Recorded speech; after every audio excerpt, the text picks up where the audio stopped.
need to know. That's not safe for YouTube. That's all you need to know. Copyright strike? I don't know how to YouTube. Only if it's someone else's trademarked flesh. And I only use the bootleg stuff. Yeah. Ew. We call that the cheap knockoff. What? I don't know. Man, tonight's going to be What? insufferable like an hour before. Talk about this. We got an hour and a half of this shit, Phil. Come on. Yes. This is going to Language. be Just wait. bad. All Just right. you wait. Hello, welcome to episode 618 of the Player One podcast for Tuesday, September the 11th, 2018. I'm your host, Chris Johnston. With me, as always, from Canada, Mr. Greg Seward. Hi. Were you not expecting me to say your name first? No, I wasn't sure. I'm never sure with you. Okay. That's what they all say. And joining me from the great state of Washington, Mr. Phil Theobald.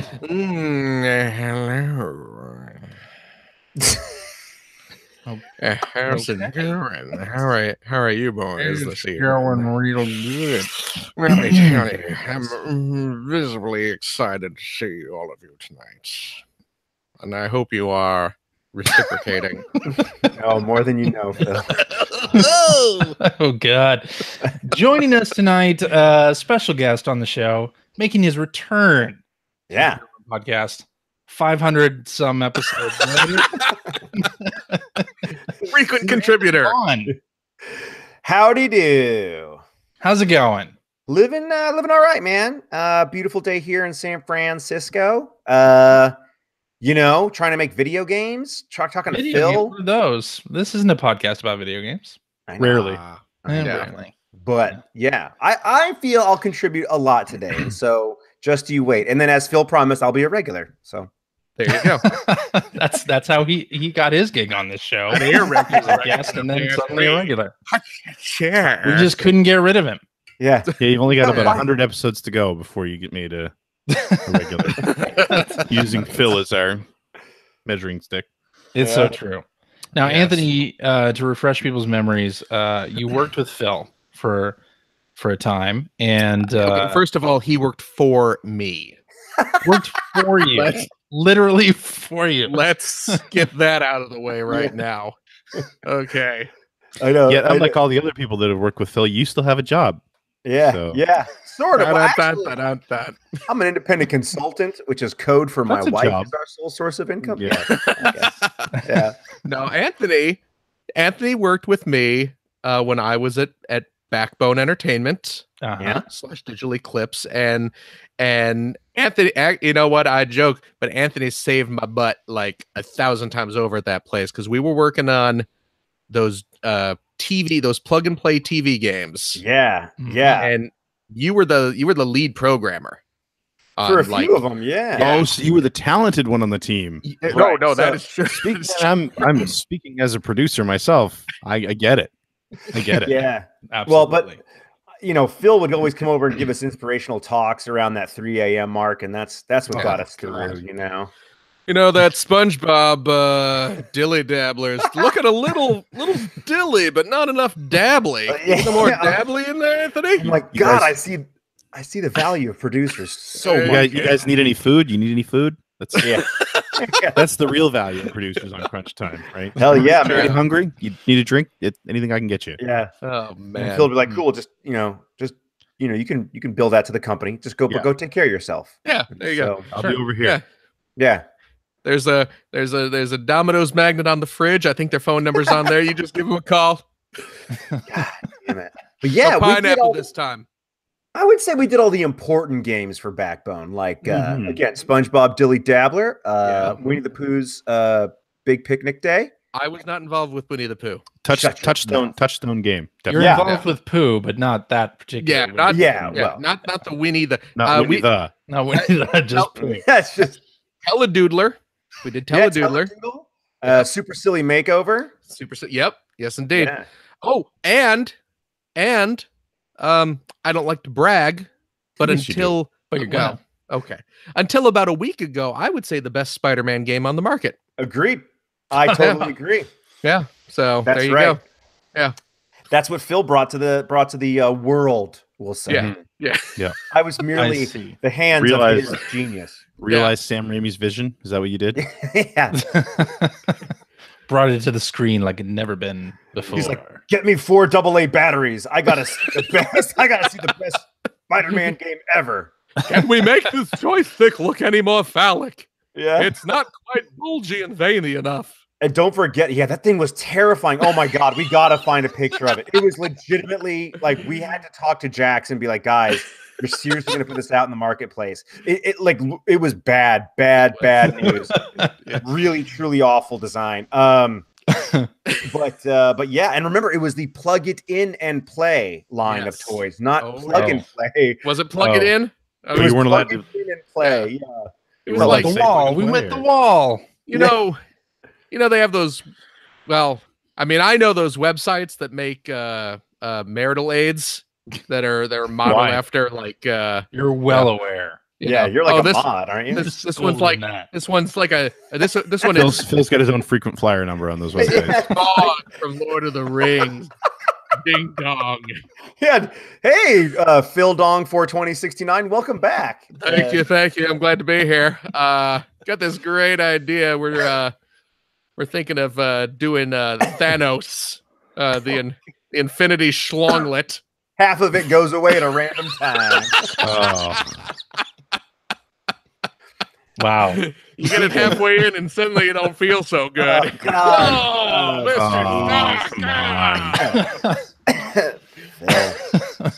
This is why I got fired from Digital Eclipse. There you go. They couldn't Anthony and myself in the same room for long. It was bad. Yeah. I'm gonna plug your project here because you are involved in Starflight 3, which is a Fig campaign. Yeah, man. To make a sequel to this. Excited. Yeah, tell us about it. Yeah. So when I came out here, I actually, all kidding aside, working shortly after Phil's tenure at Backbone, a guy by the name of Greg Johnson wrote a GDD for one of our games, the Winnie the Pooh game, as a matter of fact. And Greg Johnson, as we know, is the creator of Toe Jam and Earl. He and I, over the years, became friends. He's focused on that, but he also, what people don't realize, created Starflight. Which came out in 1986. A sequel came out in 89. Genesis version came out in 91. It is awesome. It is super great. It is my favorite game of all time. So Greg is focused on finishing up his current projects and some new ones that he's doing that he's going to announce down the road, I think. But I should hope. But he's like, look, Anthony, I know that you love Starflight. I have the license for it. It's still owned by Binary Systems, the original 5 guys who made Starflight back in the 80s. Yeah. So I'm the project lead for it. And running the Fig campaign right now. We're about a week and a half in out of 30 days. So 20 days left basically on the campaign. But yeah, it's been awesome. I gotta just really focus on the campaign right now, and then we've got some really solid. Greg wrote the story already, so it's going to be a continuation of the campaign of the Starflight universe. Whole different part of the galaxy, whole different, some olds, but a lot of new aliens, planets. You know, the whole shebang, man. It's going to be pretty radical. Cool. Just because you threw out a term there, and somebody in our chat actually asked, GDD means Game Design Doc. Oh, yeah. No, I think it means lingo. Four of us were just like, oh yeah, right, GDD, and realized maybe not everyone's listening. Yeah, it's a Google Doodle design. Yeah. So I don't. For those who don't know, though, Starflight, it's funny.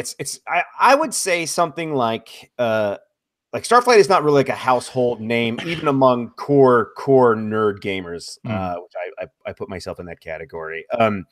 But it really defined the space sandbox RPG, and it was technologically a big deal back in the day because it had about 800 planets, 250 stars, all you could fly to. You could land on all of them if they allowed it. Like gravity would crush you sometimes, that kind of jazz.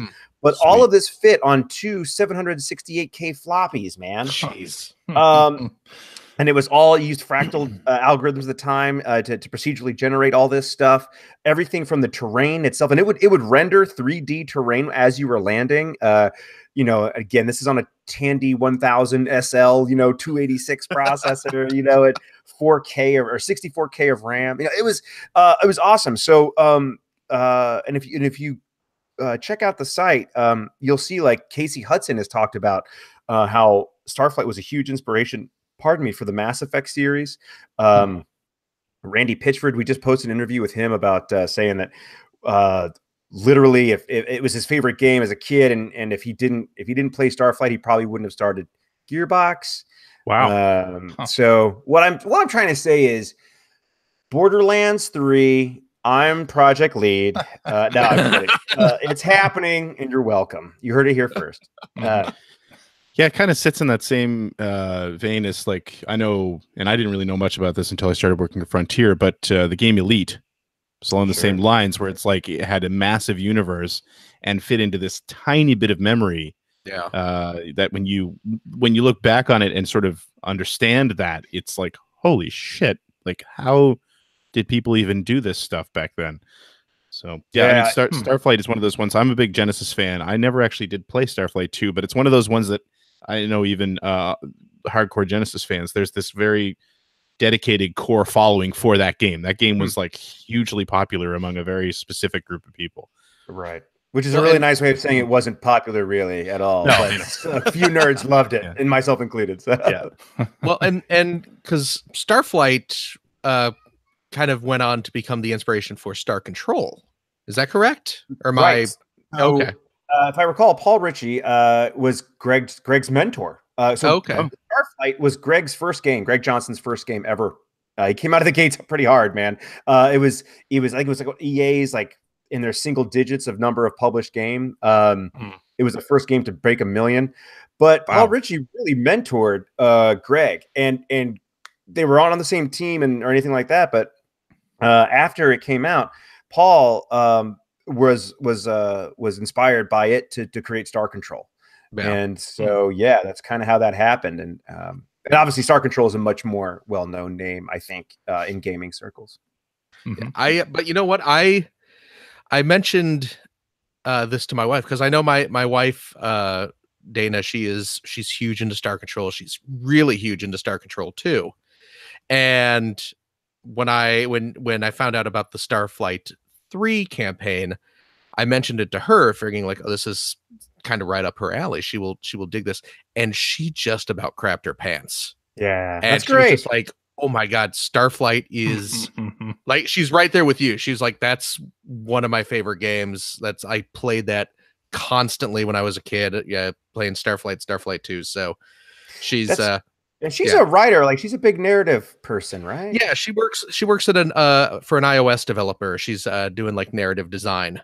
So the reason why that I think is really cool specifically is everyone, and again, myself included, I just did it just now. They always bring up the technological achievement that is Starflight, right? Like universe on a floppy. Oh my God. And that is a big deal. Nowadays, obviously that's not that big of a deal, right? Procedurally generated stuff is again, not trivial, but it's an established, there's certain things, that are solved for that. What made Starflight, and I think continues to make it extremely memorable, is there was a story there. There is a story there. A really solid one for the first and second. It's and the manifestation that how you find that story was really truly up to you. And Greg, when he was designing it, and he talks about sometimes where he had to build these FSMs, they're called, basically, with a finite state machine, which is like basically just a big graph of all the different ways. Instead of like creating like 1 gate, 2 gate, 5 gates that you have to get through in a game to progress, he created hundreds of gates, little tiny ones that if you were, no matter which way you went through in the universe, you would start to slowly uncover this story. And that is the real magic. That's what made people like me and others who are fanatic about Starflight feel like they discovered this themselves. They uncovered the story. It sort of slowly percolates up to the top versus, all right, you're on rails, and now you got, all right, Shepard, get out there and go fight, that kind of thing. That's very cool. It's awesome. It's super duper great. And that's why it's tough, because when I say Greg's already got the story written, I can't I can't talk about it, but it's Right. awesome. It's really, really good. So That's cool. Yeah, well, Dana's already been yelling at me. She was like, "Well, we have to throw money at this." Yeah, well, and she like, I don't think she's ever contributed to a Kickstarter herself. I'm usually the one who does that, but this time around, she's just no. I want like all the swag and stuff like that. So yeah, and of course, we're doing all the good stuff. Like we got some great plans for. There's a fictional company in Starflight called Interstellar, and their logo is basically like a capital I. But on the edges of the top and bottom, it sort of comes down like in a diagonal, and it's a classic, iconic logo. Everyone knows this from the game. I have some ideas surrounding that for like maybe T-shirts or a new logo. So yeah, cool. And awesome. you know what? I just checked because I was curious about this. If you've not played the original Starflights, if you go to GOG.com, good old gaming, is that what that stands for? Good old games. Good old games. You can get the first 2 Starflights. It is a package currently on sale for 89 cents. Yeah, it's insane.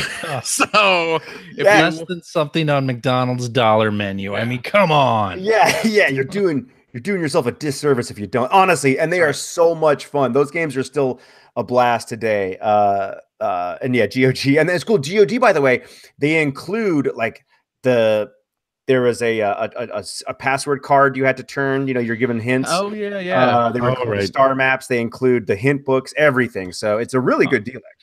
Yeah, that's awesome. And then leave that website and go to fig.co/Starflight3 and drop it. And feel free to back at the $5,000 tier, or if you want to invest and say, you know what, I don't need swag. I want to start at minimum like 50 grand. Get in there.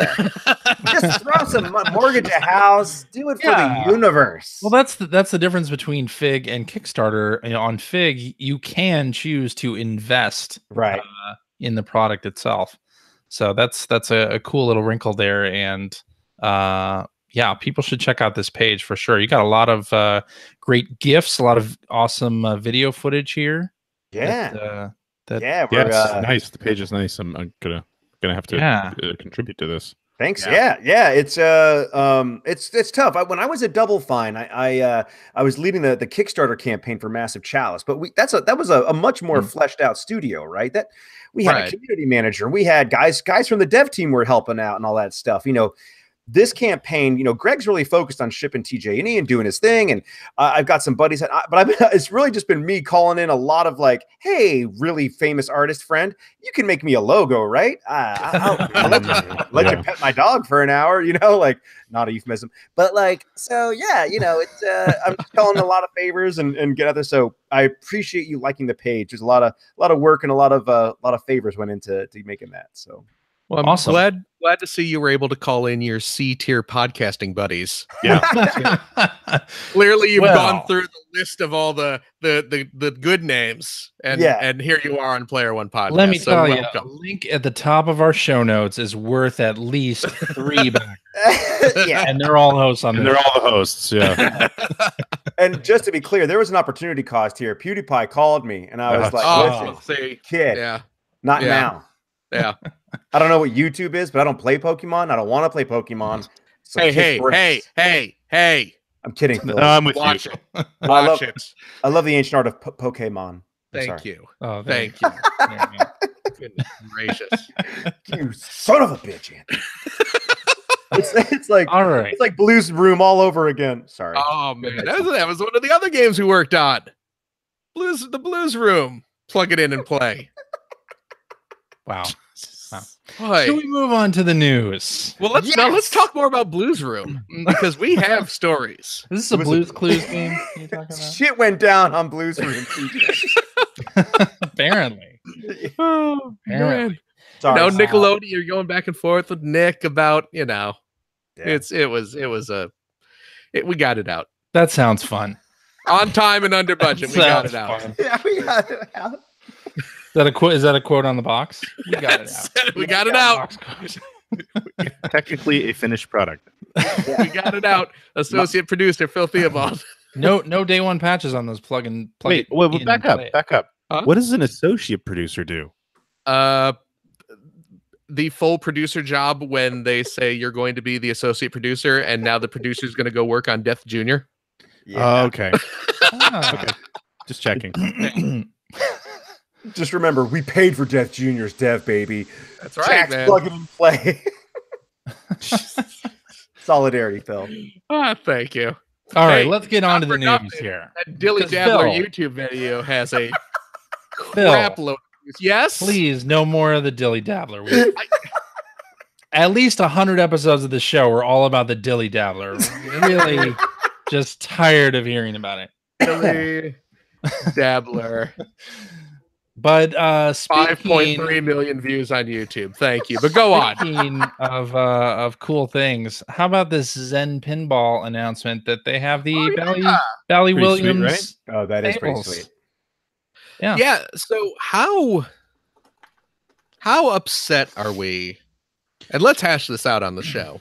Yeah, let's do I it. didn't buy any of I them. can already hear us. I can already feel a scintillating conversation on its way. How upset are we at supposed friend of the show, Chris Baker, for not telling us about this That's a good deal. point. beforehand? Because he works at Zen, right? He does, yeah. Yeah. Oh, really? That's Yeah. Seabake being a good employee. Yeah. Now that's Seabake Keeping- being a poor friend, is what that is. He could have saved you hundreds of dollars. Let me ask. Yeah. Does Different Seabake pinball products. have a comped copy of Dilly Dabbler? I'm sure it does. That's what cost us this There's your news. answer. That's So it. whose fault Yep. is it That's- really, I guess Phil? I take you know what? I take it That all sounds back. like something an associate producer would be And here- responsible for. And here I am with a storage unit filled with about 300 sealed Dilly Hey, Dabblers. Some of Yeah. those are really worth it, Phil. I Those know. That took anyway. We'll I had to go buy my own Dilly Dabbler for the record. That's the worst. Yeah, Paying Jax money didn't- for a product I worked on. Jax didn't even send us any. Dabbler. Yeah, Yeah, well. Just all Yeah. over. but Dilly no, that Dabbler everywhere. that is exciting. I'm super stoked that Yes. the Williams tables have found a new home, because those are for my pinball dollar the best pinball tables out there, and Yes, they're and quite B, that they found a home at Zen Studios who do really fine work with virtual pinball. So Indeed. Mhm. I'm stoked. The initial 2018 releases are going to be Fishtails, Junkyard, Medieval Madness, and the Getaway High Speed 2. And Nice. Urban Champion. No Urban Champion. Talk about that later. Oh boy. So yeah, this is great news. No, it is. It's terrific. I'm stoked. So yeah, the Williams tables got yanked off of the Pinball Arcade a couple months ago. So fortunately they did not stay away long, so people can get them. Indeed. Yeah. That's great news. Yeah. All right, let's talk about Nintendo Online, since Greg, you brought up Urban Champion. Urban Champion. The bet, of course, being Urban Champion will Yeah, I've got a not be good part good in suggestion. I've got a good suggestion for what I'm going to Library. make you drink in Vegas. Just remember that all of the suggestions that you're getting of gross things, I will be getting to rain down on you. But you're going to lose. So how's that going to work? I'm not gonna lose. Oh, you know what? Real quick, I'm gonna interrupt. What? I would just like to say that as of 6 minutes ago, Cheap Ass Gamer just tweeted out that Starflight 1 and 2 are 89 cents on good They old must be days. listeners of the show. I think So- Thorbon is Something tells me Jared's watching the show live right more than Hi, likely. Jared. While I retweet on Starflight's Twitter account. now. Please do. All right, but Nintendo Online service, yes. Aside from Urban Champion not being a part of the initial games, which Okay, but what we were all the know initial is games? fact. Read the We initial all know. games. Read the 10 they've said. Well, the we outcome. only know 10. And what 10 are Bring they? up the page. Let me bring up the page, and Oh, I here will we tell go. you. I'm working at the speed of the internet here. Yeah, nice job. All right, the 10 are soccer, balloon fight, tennis, ice climber, Donkey Kong, Dr. Mario, Mario Brothers, The Legend of Zelda, Super Mario Brothers, and Super Mario Brothers 3. There's no way that Balloon Fight, soccer, tennis, and Mario Brothers are on any list that doesn't include Urban Champion. Well, I think you're wrong, but we'll see. We'll see. I'm sticking to it, sticking to my story. But as we found out this week, there are some games that won't support the cloud save service of Nintendo's online service. Shocking. So there's a few of them there, and you won't be able to do it. Let's see: Splatoon 2, Dark Souls Remastered, Dead Cells, FIFA 19, NBA 2K19 will not be supported. That was interesting. Everything else. Interesting as well that NBA 2K19 requires a memory card. Well, yeah. But also, like, the save file on those on other systems is huge. So, But yeah, that's not what I was. That's not the point I was making at all. But okay. Yeah, but it was like, didn't Nintendo say it was something about security or something? Like they were saying, like some games won't save the cloud for security reasons. Why is that a security thing for some and not others? I mean, that doesn't make sense. Because if they know your Splatoon stats, it's like 1 degree away from knowing your social security number. Well, okay, aside from the obvious, but it's just science. Yeah. But of course, the good news is that that's only like what, 5 games? Everything else. Oh my God! Stop it! And then it's perfect for Switch. That's we were supposed to get a Nintendo Direct last week, which probably would have revealed more information about the online service. Urban Champion. I thought, including the fact that Urban Champion will not be part of that lineup. But a new Urban Champion. That's what Zelda's biggest fan in the chat is saying. God, I hope they don't do that. But it's been delayed because there was a major earthquake in Hokkaido, Japan. I don't know if you saw the pictures out of there. It's just absolutely it's not, devastating. It's not great. So, and we'll link in the show notes to a place where you can donate to the efforts. Yeah, nice there. But Nintendo Direct has been delayed until indefinitely. I would imagine it'll happen this week, but very sad. I'm happy that they delayed it. I mean, it's not a time for product announcement when there's devastation like that, people dying and things like that. Yeah, not good. But Polygon, you guys know Polygon, right? Heard of them? They're changing how they do reviews, including they're removing scores. Did they change how to do reviews before? Well, no, the whole point of them was that they were changing how reviews were scored. Remember? Oh, yeah. Their scores were going to live with the product. Oh, that's right. That's true. But they are removing these scores, and instead they're just going to have the text, and then they're going to include other articles and essays about games, and then mark certain games as Polygon recommends selections, which I am very happy to say that one of my favorite games of the year has gone from whatever it got before, which is like a 6.5, to being a Polygon recommends, which is Sea of Thieves. So how did that happen?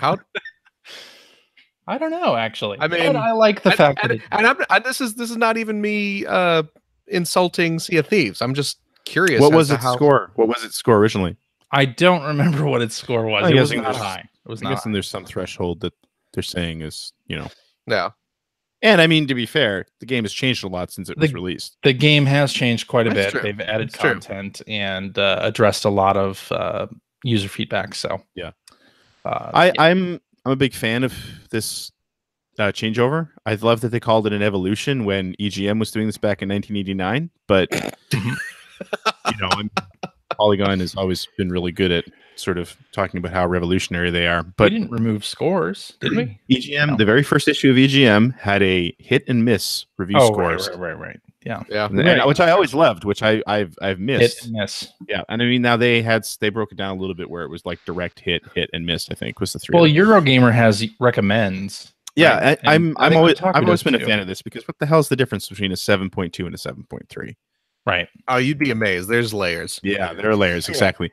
So is the difference the writer of the review is saying that you should play it versus not, right? Yeah, you should read the text for the rest of the information. Yeah, I just think this is the way to go. the because you still need that quick reference for people like me who go in and say, oh, this is a 2,000 word review. I'm not reading that. Scroll to the bottom and see whether you say it's good or bad. Good. I'm happy. Out of here. You got your ad views. I got the information I wanted, and I didn't have to read 2,000 words, and we're good. Or just watch video reviews like everybody else. Yeah. And streams. So they basically just turned it into TV Guide's cheers and jeers section. I'm fine with that. Okay. Works for me. Cheers to Microsoft for creating a pirating adventure that the whole world can swashbuckle to. Whole family can play. If you ever wanted to buckle some swash. But what's interesting is a lot of companies used to, a lot of publishers would say, they would put, like, with developers, they would put contract in the contract. Yeah. You might not get certain cash unless you hit above a certain Metacritic or blah blah blah. Oh, so yeah, that's true. That does have actually some cities could have significant implications. I think the landscape's changed a lot, but yeah, maybe. I don't know, because I mean, reading Blood, Sweat, and Pixels, I know that at least one of those stories, I believe it was BioWare, so it wasn't that long ago. It was one of the Dragon Age, is that series? I believe one of those stories called out that was in the developer contracts as well. Oh, really? Oh, I interesting. think they fell like internal 2 teams. points short or something like that, which Really? is infuriating to me. Yeah. Terrible. Yeah. That Now it's weird to be like, you needed cheers to get a bonus. No cheers. Well, I always hated that because working at EGM, especially when I was the reviews editor, every now and then you, of course, get the call from a PR person who was on behalf of, I don't know, Trip Hawkins, usually, yeah, or Victor Ireland, or but no, you get calls from THQ. It's tended to happen a lot as well. And every now and then you hear like, well, they needed to get this Metacritic score to get their bonuses, and I'm like, why are you telling me that? Like, I don't. That's terrible. That's terrible business practice. But was Metacritic around when we were doing that? I think it was just the average had to be. Yeah, it was an average. Yeah. The internet wasn't around when we were doing this stuff, but right. No. Anyway, it's insane. It's an insane business practice, and yeah, I'm sure that they'll figure out a way to measure this poorly so that it works against these people. But Sure, certainly, yeah. Ugh. Well, recommended is worth 50%. I think you've turned something positive into a negative. I'm sorry. Wow, I didn't expect that to happen. But what I think we should do now is switch over to what we've been playing. Talk about some video games here. Talk about some good times that we've had while playing something. And I'm gonna say, Phil, why don't you kick us off? Well, I'm gonna save the big one for last. So you're gonna be talking about Mega Man 11 last. That's what you mean. The Mega Man 11 demo. We'll talk about that. We have a whole 45 minutes to an hour. Yeah. Demo, beat by beat. No. Is Beat even in it? I didn't see him. I don't know. Rush is in it, certainly. Yeah, true. We'll find out. I picked up this week a little game called Donut County. Ohio. You seen the Donut County? Yes. I played it. Yeah. You control the hole that things drop into. Yes. Yep. It's got kind of a Katamari vibe to it. Kind of. It's Katamari. Completely. Yeah. Because you are instead of a ball you roll around the environment, you are a hole that you're a hole. Around. I mean, oh. Yeah. Wow. Hey, you know what? How dare you move around, put stuff in your hole. Yep. Wow. Let me tell you, and put stuff in your donut. If there's ever a game that life has prepared me for, it is this game about moving around, getting stuff shoved down your hole. I don't know. Okay. Do you have anything to say about the game? Or? So no, that's it. Just a lot of hole jokes. No, it's really cute. It's a fun game, you know. And of course, as you swallow up more items, your whole jeez, you can't talk about this game. No, it's true. Keep going. As you stuff more things into your hole. Your hole. Yeah. Well, it relaxes and it expands. Either and end. it makes it easier to fit larger objects in the hole. Which is where the Dilly Dabbler comes in. Yeah. Yeah, Phil, you were the Cobra, didn't they call you that? 'Cause you're like, That's what, you know. Cobra. I believe it was you, Anthony, who gave me the nickname Philbo Teabaggins. well, there was also Filthy man. Philderonimus, like That was Hieronymus Bosch. It's true. Yeah. Yeah. Maybe it's So because you play weird. games with holes. Even back then, you're like, hey, Anthony, got a new game for you. It's This called Dilly Hole. Dabbler's looking good. Yeah, I'm gonna borrow this. Can we incorporate some more holes in it? Yeah, got any more of those Spider-Man joysticks? So, but yes, there's some puzzles. There's some light puzzling elements to it. At one point, there is a hot air balloon that you need to help take off. For experienced holes only. And you do this by swallowing up a furnace, or like an outdoor, like a clay stove or something, clay oven, which you swallow into your hole, and it causes fire to erupt out of it. Okay. Which is known as the Taco Bell Gambit. Like the drink I'm going to make CJ drink in Vegas. Yes. No. And then you position your flaming hole over this game. It's a fun game. It's a fun game. It is. It's very fun. It's very cute. I picked it up on Steam. I actually double dipped on it. I picked it up on the iPhone as well, just because it's a nice, simple little, I need to entertain myself for 3 minutes kind of game. Yeah, it's really cute. I also picked up with less innuendo this game called The Messenger. Have you seen this game? Hear lots of good things about that game. The Messenger is a game by Devolver? Yes. They're publishing, yeah. Yes. And it's on multiple systems. I picked up the Switch one because everything is available on the Switch on Switch. Look at Greg rolling his eyes. But yeah, it is a full-on homage to the NES Ninja Gaiden games. It's homage. The word you're looking for is homage. It's a homage. To it's in a niche full of homages. It's a niche full of homage. It's an homage. It's where you keep your herbs. Ninja Gaiden. This Ninja Gaiden show, guys. Classic. Classic. See, wasn't that the sequel to Legend of Cage? Yes, it was. No, Legend of Cage is a Legend of Zelda sequel. Isn't it Legend of Kage? Hey, get out of here. And if you recall, when I was on Player One, I think it was like episode 108, and I brought up Legend of Kage, and CJ almost booted me off the show. He's I love Legend of Cage. I love that game. I just wanted to listen. If you're going to come on here, you're going to talk American. All right.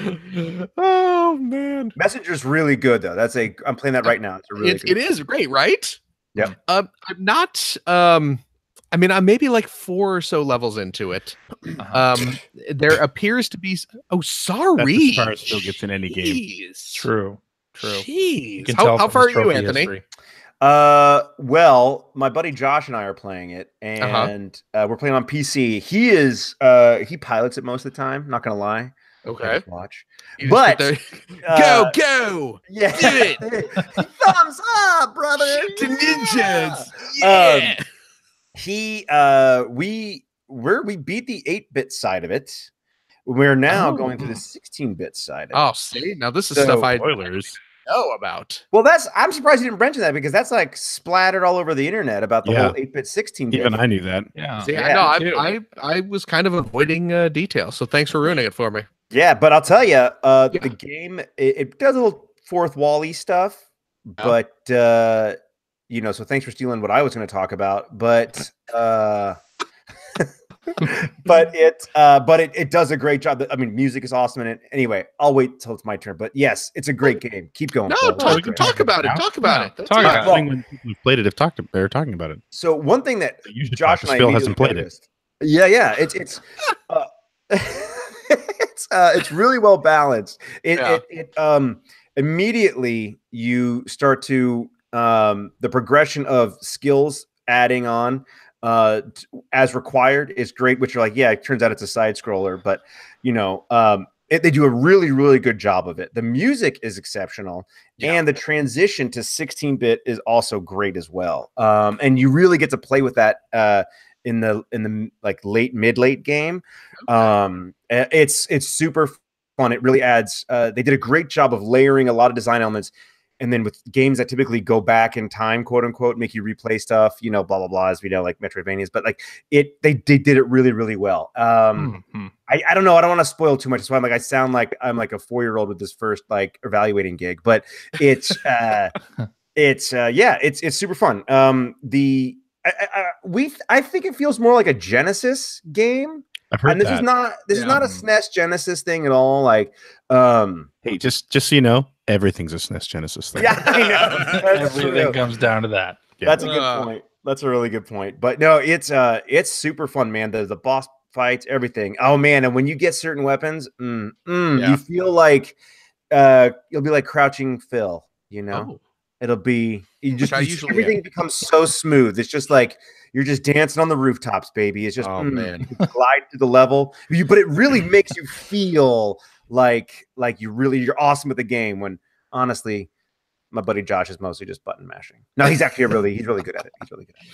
Well, you know, it's one of the things I really like about it, and from what you're saying, it sounds like that's kind of continues through the rest of the game, is a lot of times with these sort of retro styled games that are coming out today, the difficulty is cranked way up.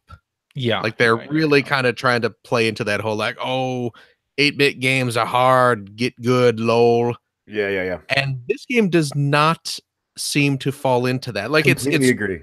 I mean, it's challenging. It's not like a cakewalk. But like it's challenging in the right way with like clever enemy placement and sort of obstacles and environments that force you to take advantage of your powers to get through them and stuff like that. But not to the kind of stupid difficulty point where you get frustrated. And to that point, it's also a smooth difficulty progression as far as we've played as well. You a lot of times when games are not like that, when they're okay, you know, we're not going to make it too hard. All of a sudden, you see ultra spikes in difficulty. I feel like I felt this with a couple games we played in the past. Chasm had a couple moments like that, and but the Messenger really consistently difficult, keeping you on the edge of your skill set. At least ours. Very cool. Yeah. No, it's pretty great. So, the other thing besides the big one that I played, of course, as CJ mentioned, was indeed the Mega Man 11 demo, which I see Greg played as well. Did either of you other guys play it? I played it. Yeah, I played it enough to know that I'm horrible at Mega Man, or it reminded me how bad I am in general. This one has a difficulty setting, CJ. I know that it does, and I put it on casual. Okay. But how does that work? Does that work like it did with what was it, 10, where 10, they just add a bunch of platforms everywhere? And I don't know. Okay. Actually, I played a little bit on normal, and then I played a casual, and I didn't notice any extra, like just bridges over pits and things like that. It certainly started you with more lives. I believe on normal you start with 3 lives. On casual you start with 5. Okay. So I don't know if it's just that, maybe. Thorbon in the chat is saying that if you fall in a pit, Beat comes and takes you. Oh, okay.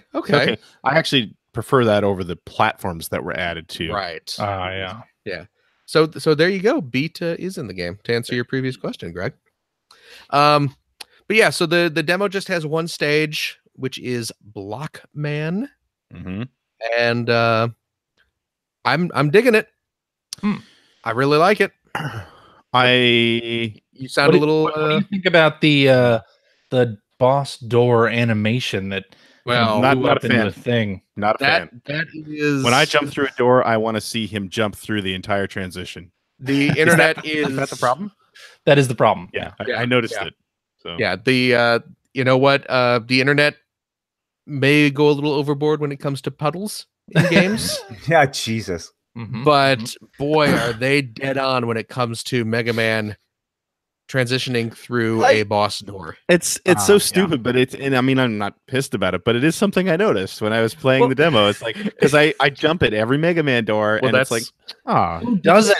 Who doesn't? Even me, who plays almost no Mega Man, jumps at the boss door. That's why I don't put this in the same category as the puddle thing. Like, I think this is like, everyone does this. This is a detail that cannot be missed for this series. Yeah. We were talking about this at work the other day too. We were, when the internet started fussing about this, and for anyone who doesn't know, it's not that big a deal, but it is something that I noticed. In the classic Mega Man games, when you reach a boss door, you touch the door, the screen pauses, and it's a flick screen. It's a flick scroll. And it shifts over, and then you continue playing. Everybody on the planet, when they reach the boss door, jumps into it. Because Mega Man had the greatest jump animation ever. Yeah. Because those who didn't do that were purged decades ago. We got rid of those people anymore. Yeah. And the screen would pause with Mega Man in midair. The door would open up. The screen would pan over with Mega Man still hovering in the midair. Yeah. The door closes behind him, and then he drops. And then you go along your merry way. And it was just a ridiculous thing. It means nothing. It accomplishes nothing. But it looked cool. Well, here's what it is. 1986. It's like the or 87, I believe. Rider, where they say they want all brown M&Ms, right? What in the world are you talking about? Where I do know what he's talking about. I mean, I know what I'm talking about, but I'm trying hard to figure out what the relationship is. Concert venue, they wanted a bowl of all brown M&Ms, and it wasn't because the band only wanted brown M&Ms. It was because if the concert venue was detailed enough to get that right, then they would have everything else, like the safety of everything else on the stage. The way that, because Van Halen did pyrotechnics and all this other stuff, so it was very important for everything to be like buttoned up. And it's a detail. It's so minute. But it is like indicative of the whole thing. Right. And the thing that struck us when we were talking about it at work the other day was that in the world of video games, people who played the NES back in the late 80s, how that is such a sort of cultural touchstone that no matter where you are, I mean, there was no internet back then where everyone was like, oh man, I jumped through the boss doors. Magazines weren't talking about it. Nope. It was just something that everybody, no matter where you were, it's weird, rich or right? poor, you just did it. You came together to jump through those boss doors. Like a Coca-Cola commercial. Exactly.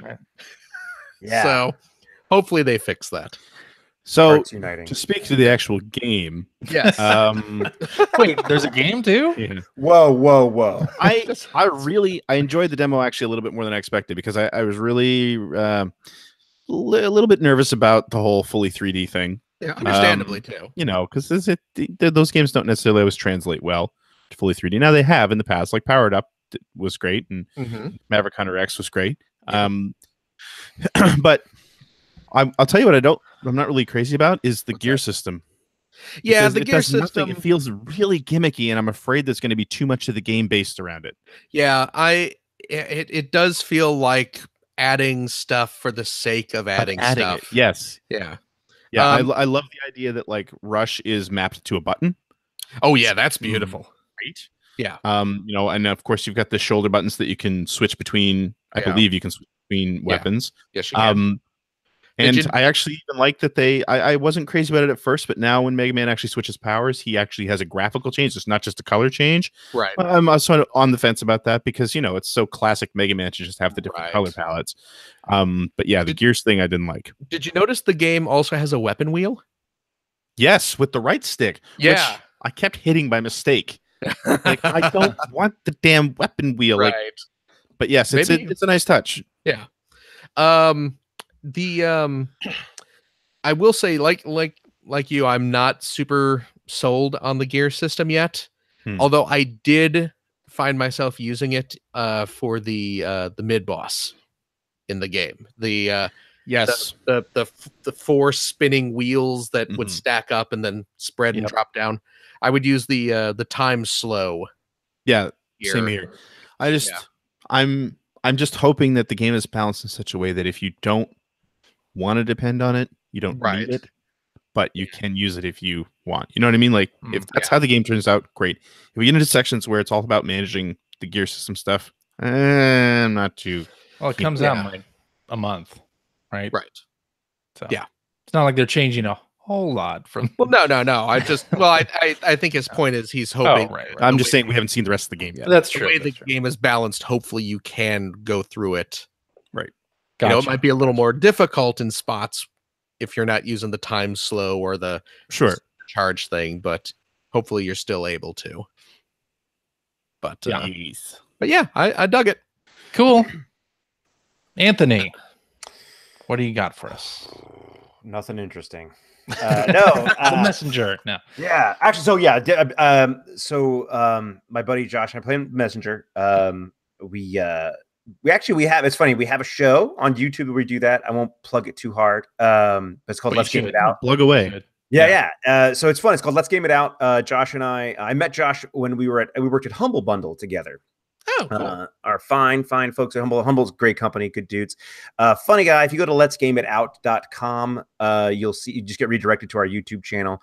And it's just Let's Plays. And we have been playing a lot of The Messenger. We bang out an episode every day at 9 a.m. Pacific. If we do, it's about 10 minutes, 17 minutes long tops. If we do a second one, sometimes we'll do it at 6 a.m. Pacific. So right now we're deep in the Messenger. We're really loving it. It's super great. That is just, like I said, I'm really pleasantly surprised with that. Beyond that, I played. We've just recently finished Chasm. So I'm predominantly a PC gamer. I have a Switch. I love it. And I don't get master race about it.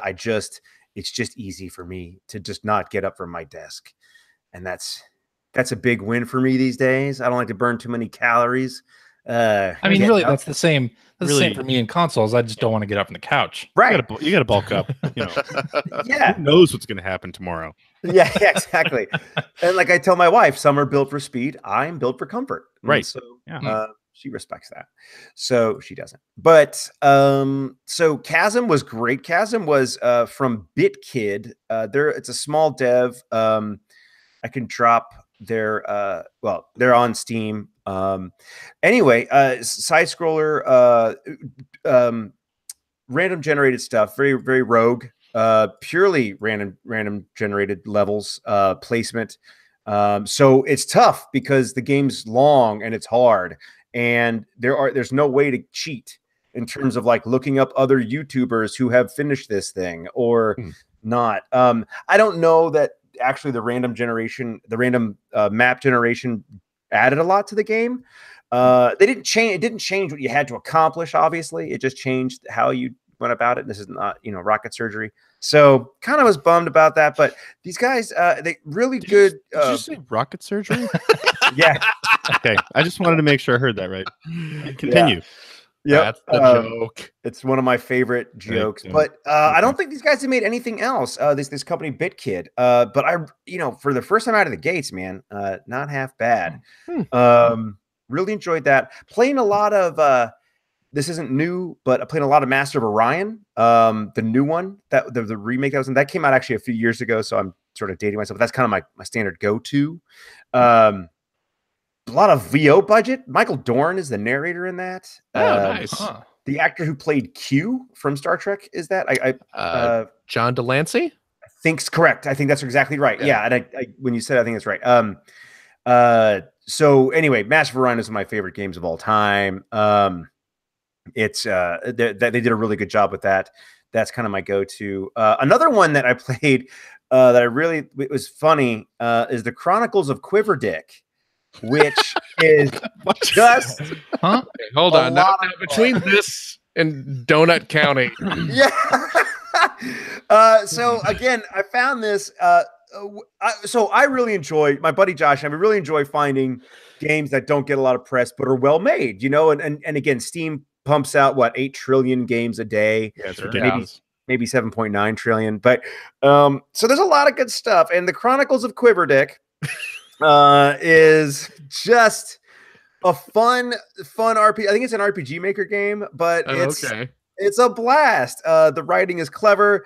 You end up top down style going around RPG, and then you get into Final Fantasy style fights. It's super great. The writing is actually really well done. It's great. It's $1.99 on Steam. So is it a Chronicles of Riddick parody or no? Can you imagine? Just really bad. A whole new definition of shine job. Yeah, exactly. Darkness, my old friend. Like, oh God. So no, right. But it was. By the way, the Chronicles of Riddick: Butcher's Bay is easily in my top 5 games of all time. That's amazing, fantastic.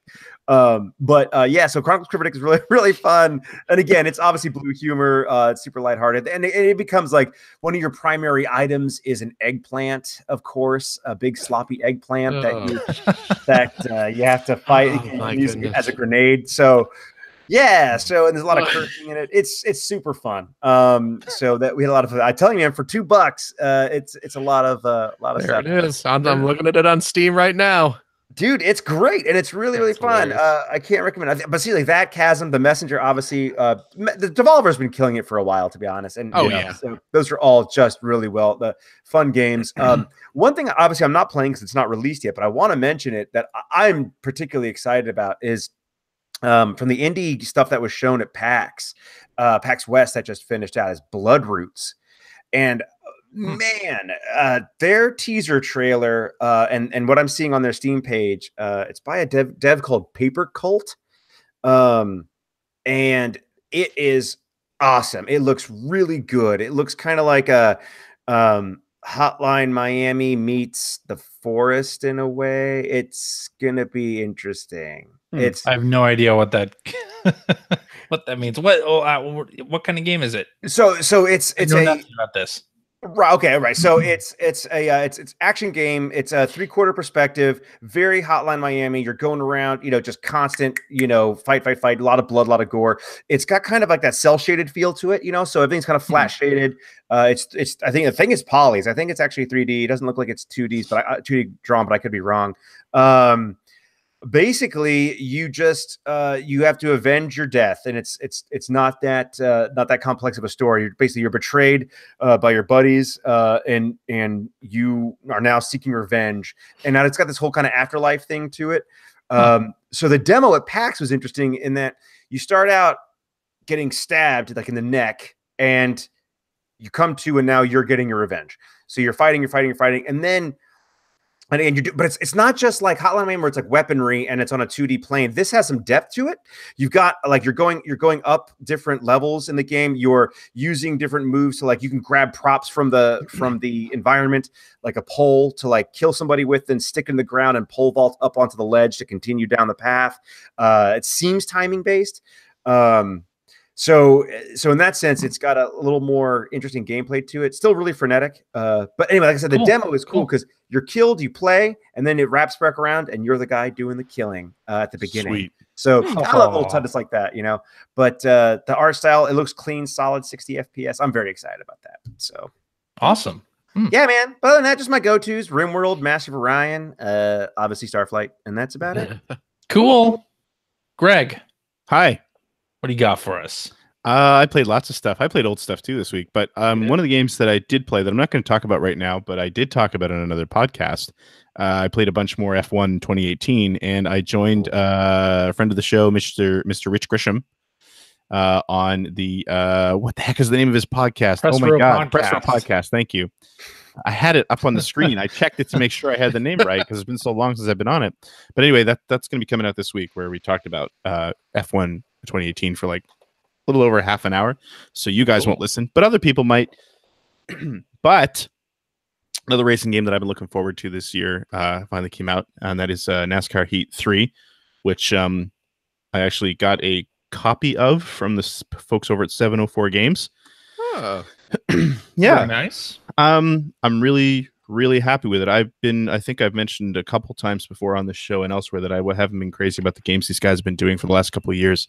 I know that the developer, which is Monster Games, and the group at 704, which is a lot of ex EA NASCAR Thunder folks, they all really know what they're doing with these games, but they've struggled to get there. And this year it feels like they've gotten closer than ever before. I'm enjoying a lot more of it than I did before. The racing feels much better. The physics feel much better.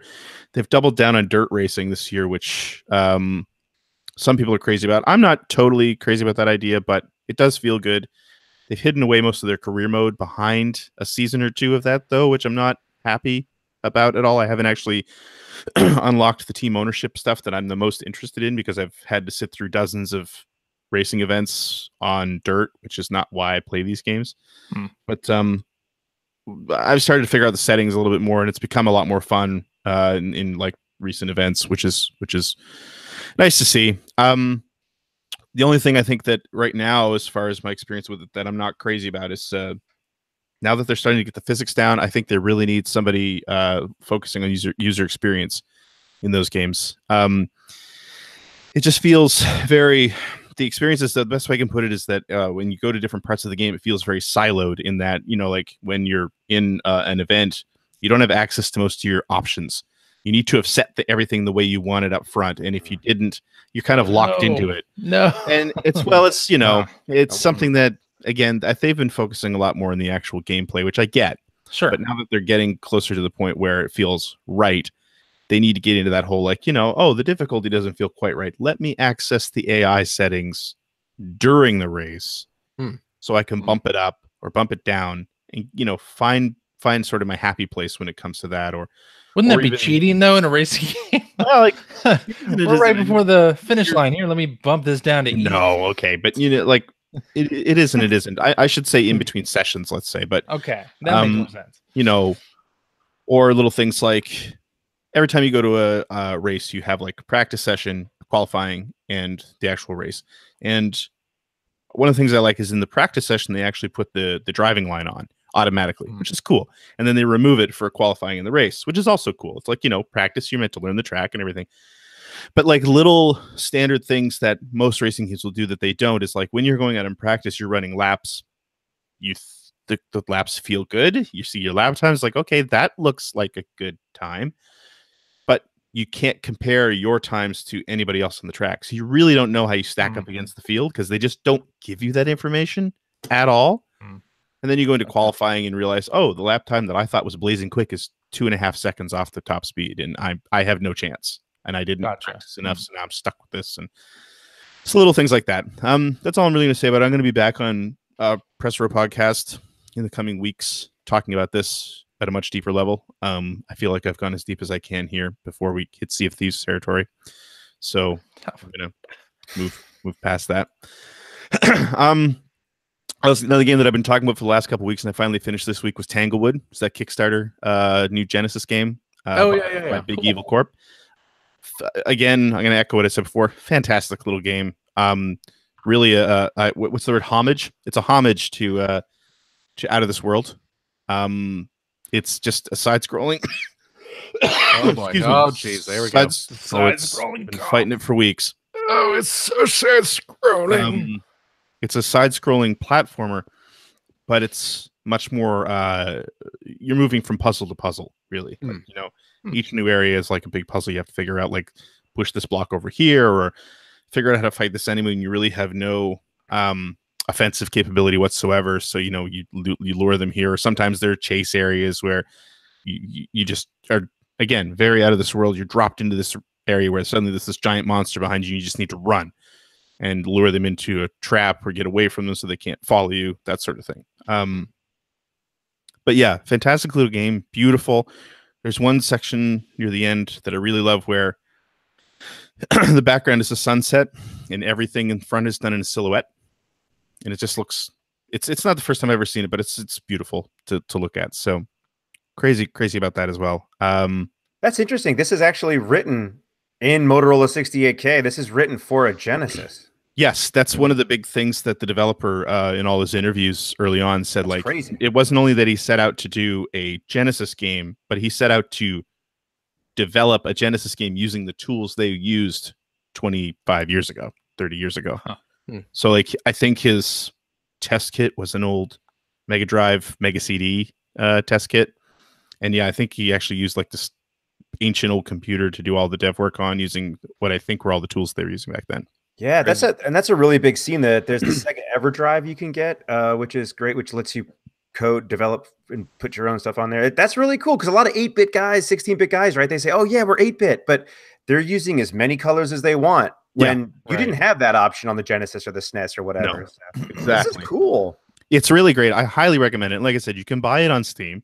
It's out on Steam now. And when you buy it on Steam, you actually are given the Genesis ROM file that you can either use with an emulator if you want to play it on a Genesis emulator, or if you're like me and you have a Mega EverDrive or some other flash cart reader, you can put it right on that. And I played it right on my Genesis. So it's fantastic. That's awesome. That's pretty cool. Highly, highly recommend it. One of my favorite games this year so far. And then I know we're going to talk about Spider-Man at some point, but we are. Yeah, we are. The other game that I wanted to talk about real quick, I played Lucasfilm Games' first ever release earlier this week during my Monday night stream, which is just adventure games, and it's a game based on Labyrinth, the movie Labyrinth. Oh yeah. It was terrible. It was really? god awful. But it was interesting. Yeah, I mean, it's, you're in the damn labyrinth. You never no idea where all the doors are going to take you, and you're just constantly lost. But it was kind of fascinating to see. I highly recommend at least going and looking at the archive, because you can really see the beginnings of Maniac Mansion in it. Oh, yeah. Just the way the animation works and how the interface works. It's sort of the genesis of the Scum game engine. So it was kind of neat for that, but it was hard to play after a while. I also saw the movie for the first time a couple weeks ago, because I figured before I played this, I should at least see the movie for once. Right. That's a weird movie, man. I still haven't seen it. Weird. Oh, That's You never saw Labyrinth when you were a Never kid? seen Labyrinth. No. See, I don't know that I would go. I don't know how that happened. I don't know that I would say it was a great movie. It was a movie. Yeah. I can't. Citizen Kane, Schindler's List, like Labyrinth. Wow. There you go. I'm just kidding. Okay. I mean, that movie's got David Bowie's Bulge in it. Boy, does it ever. Uh-huh. How are you? Boy, does it ever? How are Boy, you not does it ever. entranced? Fun fact: there was a very famous magician who, in that scene where Yes. David Bowie is juggling the four spheres, Phil, Yeah. keep it clean. No. Yeah, there's a very famous guy behind him doing that. There's a couple scenes like that in the movie. And yeah, anytime he's doing like that weird stuff with the sphere in his hands, those aren't David Right. Bowie's hands. But it wasn't digitally done. He literally just has the guy standing behind him, which when you really think about it is amazing, because that means he's doing the whole thing by feel. He can't see what he's doing. Yeah, Well, that's a whole. Stop it, Phil. yeah, Phil. I mean, when I have someone, Standing behind you, handling balls. I wasn't going to say Yeah. that. You were going to say that. I was going to say when I have Maybe someone not so directly. watching Labyrinth with me and we're discussing. Bowie's Nope. eyeliner. Yeah. I get it. You know. Sure. Jeez Yeah. Louise. The Alrighty. thing I played this week is Spider-Man. And then there's that thing, yeah. Before we get to that, Yeah. I've been playing a little game called Dragon Quest XI. Thank God you didn't say Sea of Thieves. And last week on the show, I know that I said I was not going to buy Dragon Quest XI. And But then here we for are. longtime listeners, we all know that that's code for I'm definitely buying Dragon Quest. Yeah. that's true. That's true. But the thing that really pushed me over the edge was Tim Rogers did a 36-minute video review of Dragon Quest XI. To go along with the 10,000 word companion. Exactly, piece on and it's also a Kotaku. 10,000 word review on Kotaku. And I watched the whole thing, and it was really compelling. Like, it was really And by the time you finished Good. that, you were like, geez, I could have played through half Yeah, that game I did already. like level 10 now. Damn it, Tim. so I picked it up, and I've never finished a Dragon Quest game, and this is not Wow.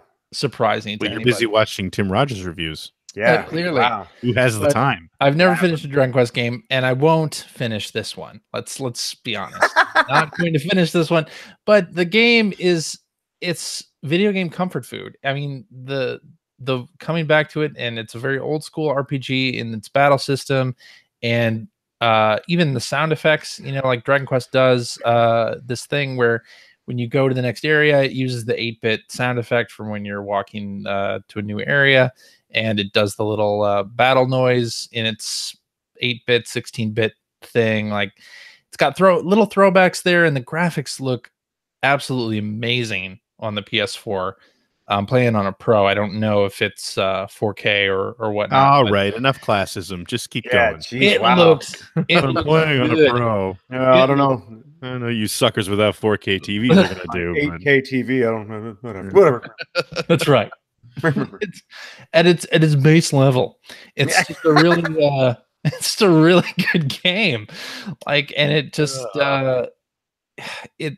it's awesome. I love everything about And it. yet you're not going to finish battle it. system. Yeah, I weird. probably won't finish it. Well, I mean, there are more chests to open in Sea of Thieves, so Yeah. First, no Labyrinth. Then now you're not going to finish this game that you love. I know. CJ. Why do you hate yourself? I Give know. yourself a hug and finish the game. he's gonna go and buy another game he definitely wasn't gonna buy. Yeah. Probably, but it has little niceties like on the map in an RPG. Oftentimes you'll have to like make mental notes of the places you have to visit and whatnot, and this like tells you through a pink bubble on the map, like, if you want to advance the story, go to this particular character and talk to them. So like little things like that are awesome, and I appreciate those things. And it has this thing, if you load up the game, load up a save, it does the story so far, which a lot of games have started doing. That's nice. But it like tells you exactly what you need to be doing, and there are characters in the world, like I said, with the pink bubble, and they will give you the exact like next thing you should be doing. So That's nice. love it. It's a nice touch. Love it. I will probably play plenty more of it, but I will not finish it. I'm sorry. And then I played Strange Brigade Horde mode. Strange Brigade, I don't know, not a whole lot of people are playing it, but it's this awesome third-person shooter from Rebellion. They do the Zombie Army trilogy games. They did Sniper Elite and not Sea of Thieves. Strange Brigade is their little Not every game. 1930s sort of episodic adventure game, and it has an announcer on it. It's just an awesome game. They recently announced post-launch content for it. They're doing a whole bunch of new maps and introducing new characters and stuff. So it's super awesome. Played some Horde mode with my friend Mike tonight. Oh yeah, good friend Mike. A good friend Mike, and it's just awesome. Horde mode in video games, I generally am apathetic to, but this one was really fun, super frenetic and hectic, and loved every minute of that. So, play Strange Brigade. Yeah, which is really awesome. cool. And then we can talk about Spider-Man. About time. Which one's this? Spider-Man. Thwip, bitch. Oh, Twip, yes. Dude, gauntlet thrown down. Mm-hmm. Have we all been playing Spider-Man? Anthony, you playing Spider-Man? I played a little bit of it, and then I decided I would rather just watch others play it. So I watched the rest of it.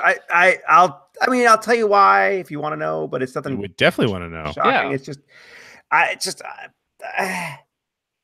Really? like It's a licensed game. Is that what it is? Is a license? Is Spider-Man? No, it's not superhero that. game? It's not like, oh, it's not indie, so screw it. No, it wasn't like that. It was just like, it was just.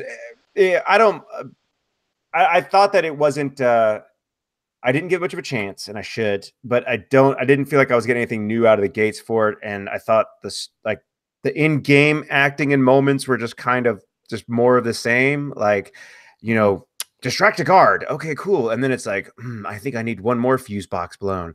And it's like, okay. And it's like, and then you go back and it's like, you know what? One more could do the trick. Did you get out into the city to explore? I did, and it was awesome. And like the rope swinging the web slinging was awesome. Like it was the web. I know. I'm like, he uses ropes. The ropes? The web swinging. What are you talking about? Somebody call for a rope man. Yeah, exactly. I don't know what kind of wishy-washy rope shit this is, but it was.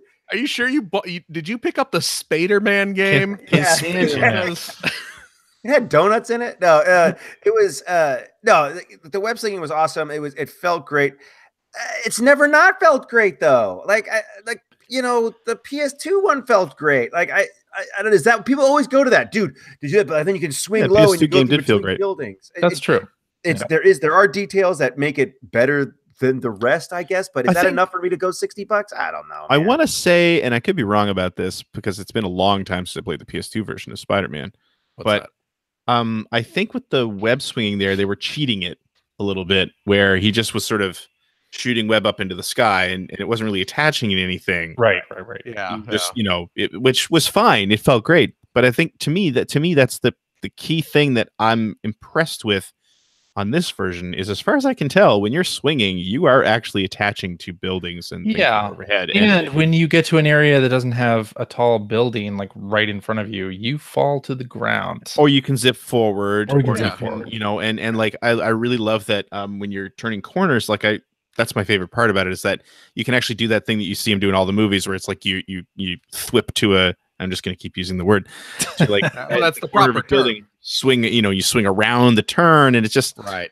They really got the flow right, and even if you do fall to the ground, you feel like you're still in very smooth motion, and you can run up the side of the building, and it's great. Well, yeah, you can get into a flow state in the game doing the web slinging stuff, and if by chance you land on a building when you didn't mean to, or you land on the ground, it's as easy as jumping and pressing R2 to get back into the swing of things. Really?